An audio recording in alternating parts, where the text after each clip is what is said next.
Witam Was, moi drodzy. Dzisiaj kolejny film, a mianowicie mam tutaj parę takich ciekawych komentarzy, które po prostu napisaliście mi ostatnim razem, kiedy robiłem właśnie film o wyjściu z reinkarnacji i tak dalej, jak tu można wrócić do domu. Kto tego filmu nie widział, to można sobie cofnąć, to było jakieś tam parę filmów do tyłu.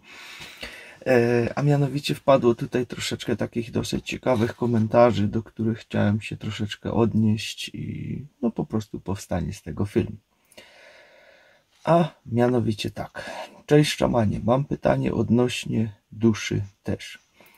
Ktoś, kto zajmuje się duchowością, powiedział, że dusz sobie może odejść z ciała, gdy coś jej się nie spodoba. Nie rozumiem tego w jaki sposób i do tego, skąd mam to wiedzieć, że sobie poszła. Jak ciało może żyć bez duszy? Jak człowiek może robić jedno, a dusza drugie? Przecież moje myśli to dusza.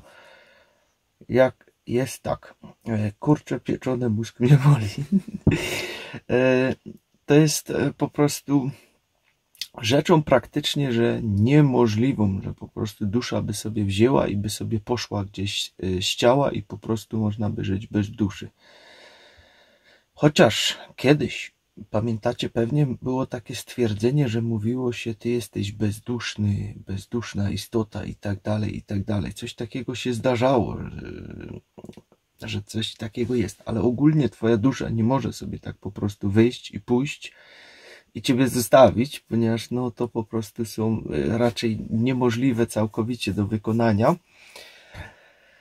Także tutaj no jest to po prostu zagmatwane, więc nie może się dusza po prostu obrazić, bo ty coś robisz. Wszystko, co masz w życiu już jak gdyby zaplanowane i tak dalej, na co dusza się godziła, to dusza wie to po prostu z góry.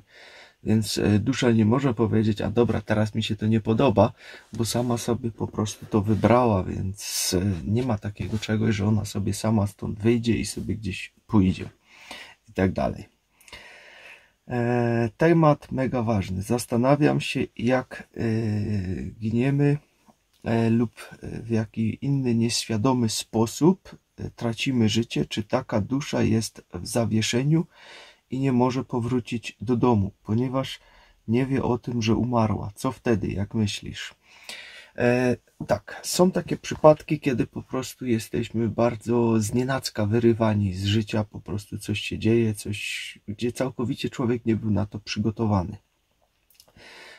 Teraz są dwa scenariusze. Pierwszy jest taki, że po prostu sobie pójdziesz z powrotem tam, gdzie sobie przyszłeś, czyli do tego tunela światła, lub druga opcja, że wyjdziesz po prostu z reinkarnacji. Jak to zrobić, to właśnie w tamtym filmie wcześniej o tym mówiłem. Jak można z tego wyjść i wrócić po prostu do domu. Trzecią opcją jest, i to jest opcja dla ludzi, którzy są bardzo, bardzo mocno związani z materialnymi rzeczami. Czasem zdarza się to również ludziom, którzy są bardzo mocno zżyci z sobą, ale tak naprawdę bardzo mocno, że już tam przez tyle lat i naprawdę super się czują razem i mają tam wiele planów i tak dalej, i nagle cyk, koniec. I w tym momencie dusza ma problem, ponieważ nie było to jak gdyby tak do końca dla niej przewidziane, że ona teraz już chce stąd odejść. I ty teraz, jako swoja świadomość, która wyszła z tego ciała, no które po prostu już do niczego się dalej nie nadaje, żeby jeszcze można było w nim mieszkać i tak dalej, ponieważ coś się tam stało, jesteś tak bardzo przywiązany do tych rzeczy materialnych, które zdobyłeś, bo mogłeś mieć bardzo dużo na przykład, żyło ci się super pięknie, lub byłeś tak bardzo związany z kimś, że po prostu nie chcesz odejść. I nie nazwałbym tego, że to jest życie w zawieszeniu tutaj dalej, tylko po prostu wtedy zostajesz tutaj dalej na ziemi i jesteś jak gdyby takim duchem, który tutaj będzie się wałęsać i tak dalej po tym wszystkim. Bardzo często wtedy jest problem, żeby wrócić z powrotem cokolwiek, bo rzeczywiście można tutaj całkowicie utknąć. Tutaj bardzo często później znajdują się tacy ludzie jak tak zwani medium, którzy zajmują się na przykład odprowadzaniem dusz z powrotem do światła. Ponieważ no, ten moment można, że tak powiem, zaprzepaścić i no, wtedy jest problem, kiedy go po prostu się zaprzepaści, bo taka dusza ma wtedy rzeczywiście no, ciężko, żeby wrócić do góry, czy z powrotem wyjść z reinkarnacji i tak dalej, bo ten moment zaniknął tego przejścia. Więc no, tutaj bardzo często właśnie się to objawiało, że coś tam w domu skrzypiało, coś tam w domu pukało, coś tam w domu jakiś obraz spadł, tego typu rzeczy. To właśnie jest taki typ gdzieś tam jakiejś duszy, która po prostu się tutaj dalej pałęta między tym wszystkim, no i tam po prostu chciała tu zostać i nie chciała jeszcze odchodzić. No.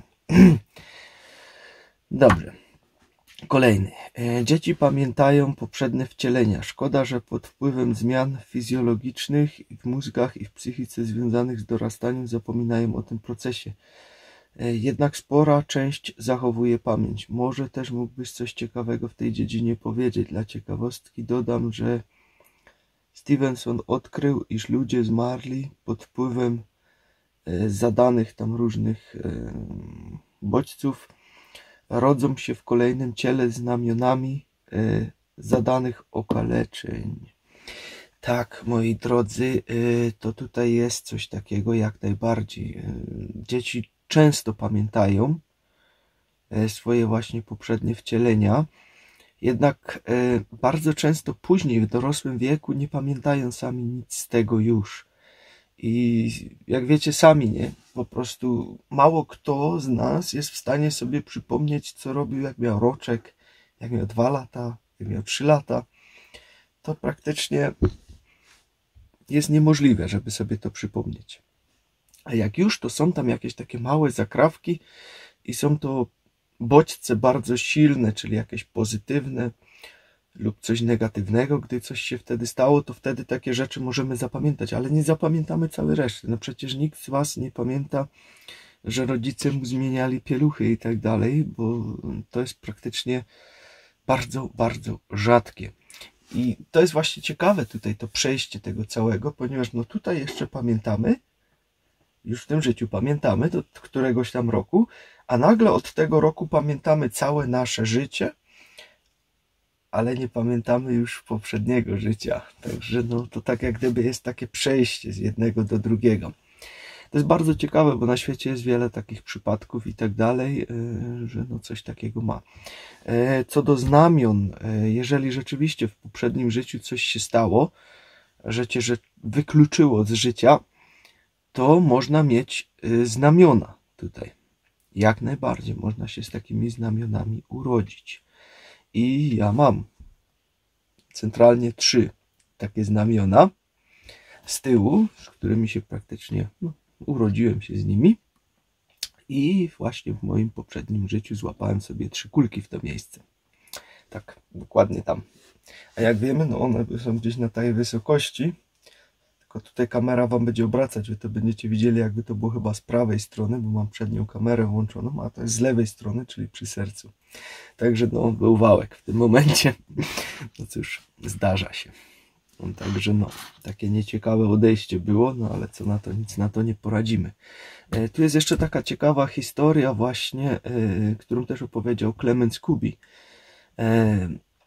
On sobie z żoną zażyczył dziecko. I on też jest tam przekonany tym wcieleniem i tak dalej, więc również, nie chcę teraz za bardzo wam namieszać w głowie, ale jest taka możliwość, że jeżeli już życzycie sobie dziecko, to możecie sobie daną duszę, o ile ona już nie jest wcielona kogoś, zaprosić, żeby była waszym dzieckiem. Temat odjechany, ale opowiem wam po prostu, jak było to u Clemensa Kubiego. I on po prostu sobie z żoną myślał i zastanawiał się, kogo by sobie tutaj teraz przywołać, kogo by tu chcieć, może jakiegoś piosenkarza, czy tego. Tak myślę, no w sumie fajny pomysł, nie? Ten jakieś imię nam znane powiedzieli, ja nie zapamiętałem, ponieważ nie znam tego piosenkarza, więc mi uciekło. No ale później sobie tak myślę, mówię, no ale zaraz, przecież my tego piosenkarza wcale nie znamy, ani go nie znaliśmy, no już nie żyje, no nie wiemy, czy ta dusza jeszcze tam jego jest i tak dalej, i tak dalej. Więc może to nie jest taki dobry pomysł. Więc wpadli na pomysł, żeby po prostu babcię jego poprosić o wcielenie się w to dziecko. No tam troszeczkę żona mówi, no jak to tam babcie tego, no ale mówi, no przecież nie będzie wyglądała jak moja babcia, tylko po prostu jej dusza będzie tutaj w tym mieszkać, więc no dobra. Tak to sobie wymyślili i dziecko, kiedy zaczęło dorastać, już robiło się coraz starsze i tak dalej, no centralnie miało właśnie wszystkie cechy jego babci, która miała wcześniej, czyli po prostu też tak samo mówiła, podobnie się ubierała, jak gdzieś wychodziła, zawsze stała z taką torbą już pod drzwiami, tak jak jego babcia i tak dalej. Mówi, no wypisz, wymaluj praktycznie identycznie jak jego babcia. Także no, wyprosił sobie, że chciał, żeby ona się wcieliła jako ich dziecko, no i dusza była wolna, widocznie jeszcze się nigdzie nie wcielała, więc po prostu ta prośba została spełniona. Bo gdyby się już gdzieś indziej wcieliła, no to wtedy by takiej możliwości nie było. Ale że jeszcze się widocznie nie wcieliła, no to wcieliła się centralnie właśnie w dziecko i tam było dużo, dużo więcej tych takich rzeczy, które właśnie tych takich cech, które miało to dziecko, które jego babcia też centralnie miała kiedyś. Także to też jest dosyć fajny, ciekawy temat na to.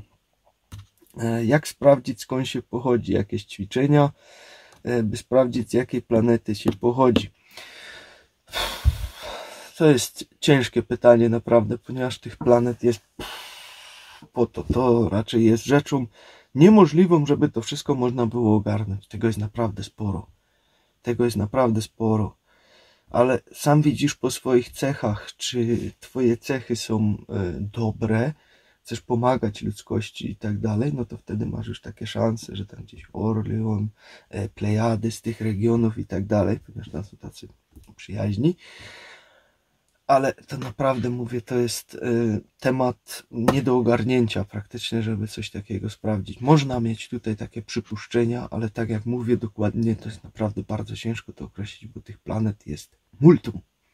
I ciężko by je tu wszystkie wymienić.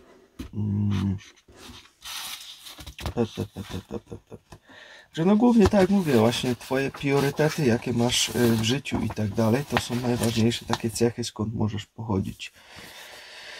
Dobrze, kolejny. Czy powrót do domu jest jednoznaczny z powrotem do źródła? Jeżeli tak, to czy oznacza to, że musimy się już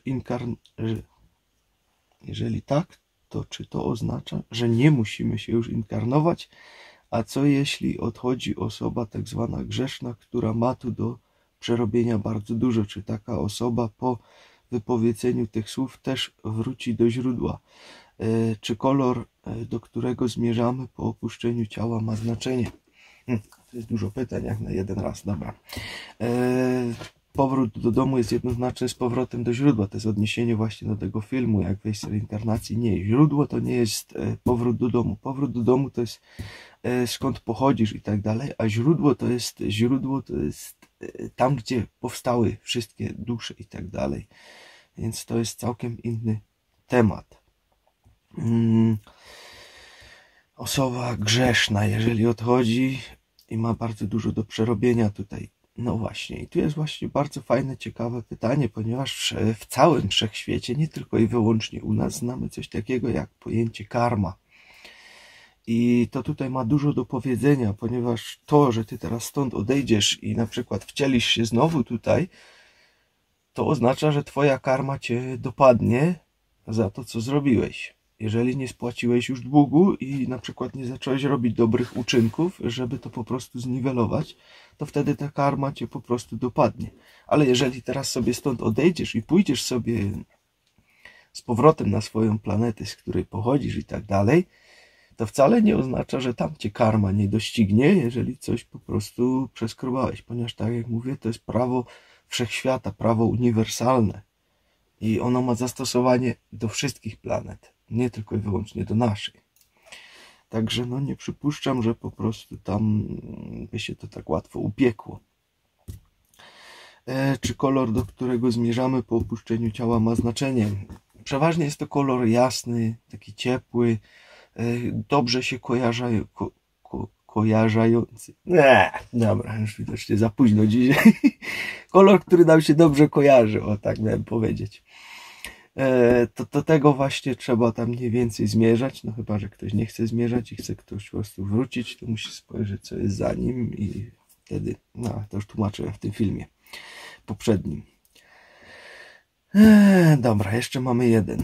Dusza żyje z nami, gdy o danej osobie myślisz i dobrze wspominasz daną duszę i jest przy tobie. Jeśli o danej osobie zmarłej nie myślisz, nie będzie przy tobie. I jak z najbliższej rodziny nikt nie myśli o zmarłej osobie, to dusza umiera na dobre i raz w roku zapalenia znicza nic nie daje. Mój drogi, dusza nie umiera. Nie umiera, dusza jest nieśmiertelna. Dusza nigdy nie umiera, także tutaj nie ma takiego czegoś, że dusza umrze. Dusza może być rzeczywiście przy tobie, może ci pomagać i tak dalej, może ci dopowiadać, pomimo że odeszła, ale gdy się jeszcze nie wcieliła, cały czas może tutaj pomagać, jakieś wskazówki dodawać i tak dalej, jak gdyby otaczać cię troską. Ja naprawdę muszę dzisiaj kończyć ten film, bo mi się język plącze. I tutaj może po prostu ci pomagać w tym wszystkim. Ale kiedy już się wcieliła znowu w nowe wcielenie, no to niestety już ci nie przyjdzie i ci nie pomoże, bo już jej nie ma, ale to nie znaczy, że ona nie żyje, tylko po prostu ona już się znowu wcieliła i jej nie ma. Oczywiście nie każda dusza musi być i ci pomagać i tak dalej. To wszystko zależy, jakim jesteśmy człowiekiem, co robimy w tym życiu, czym się zajmujemy, czy próbujemy tylko swoje sakiewki napełnić, czy staramy się pomagać innym i tak dalej, bo to wszystko ma znaczenie w tym całym życiu. I pamiętajcie, że wychodząca dusza z ciała może jeszcze mieć taki moment zagmatwienia tutaj z tym wszystkim materialnym, ale po chwili to całkowicie wszystko mija. I wtedy absolutnie nic ją nie interesuje już z tych materialnych rzeczy. Więc wtedy taka dusza może patrzeć na ciebie troszeczkę całkiem inaczej, może się zastanawiać. Ale no, jak on tak zamiast się cieszyć życiem, pomagać innym i tak dalej, to on tu biegnie cały czas za pieniądzem. To może się jej nie za bardzo podobać w tym przypadku. Bo pojęcie materializm znamy my tylko w tym życiu, ale jako dusza nie znamy materializmu. I absolutnie nic nas to nie interesuje. To jest tak jak zeszłoroczny śnieg dla nas ważny w tym momencie, że tak to przytoczę. Także moi drodzy, tak to wygląda. Odpowiedziałem tutaj na te pytania. Wspominać oczywiście jak najbardziej można, dlatego były dziady też jako nasza tradycja, gdzie się zawsze wspominało o zmarłych i tak dalej. Kiedy się mówiło, że przodkowie przychodzili tam pod piec i tak dalej, w tym centrum całym, bo tam piec był zawsze tym centrum domu, że tam przodkowie wtedy przychodzili podczas dziadów, także wspominać jak najbardziej można tutaj tego, jednak nie przywoływać na siłę, to jest całkiem inne pojęcie tutaj, bo to się może duszy nie spodobać. Jak będziesz mieć nagle bardzo zły sen z taką osobą, której już nie ma, z takim człowiekiem, że będzie troszeczkę rozgoryczony w tym śnie i tak dalej, że cię może nawet lekko nastraszyć, to znaczy, że masz mu dać spokój. On już nie chce, żebyś go przywoływał. Także myśleć można, ale nie przywoływać na siłę. A tak, mi ciebie brakuje, chodź tu teraz. To może mieć niedobre skutki później tutaj. Także to są dwa różne pojęcia, o tym trzeba pamiętać. Także moi drodzy, ja wam życzę miłego dzionka. Tyle na dziś. Trzymajcie się.